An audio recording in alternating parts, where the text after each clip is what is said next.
केठुआ के चूल्हा पतकी केठू के जलौना जी। केठुआ के चूल्हा पतकी केठू के जलौना जी।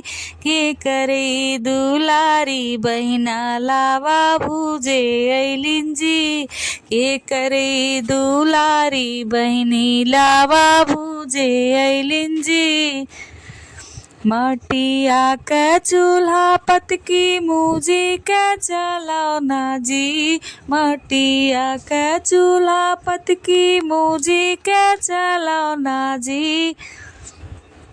भैया के दुलारी बहिनी लावा भुजे ऐलिन जी।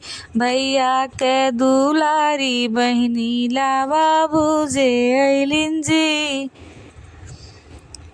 फूट गैला चूल्हा पतकी मुजी के जलौना जी। फूट गैला चूल्हा पतकी मुजी के जलौना जी।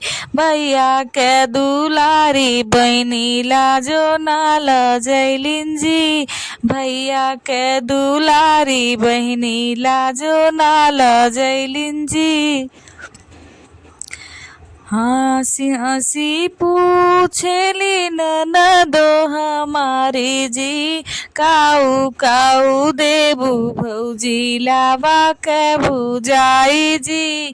काऊ काऊ देबू बहिनी लावा के भुजाई जी।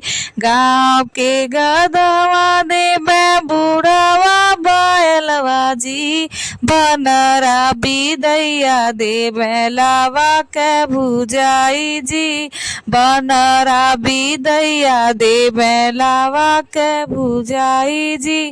केठुआ के चूल्हा पतकी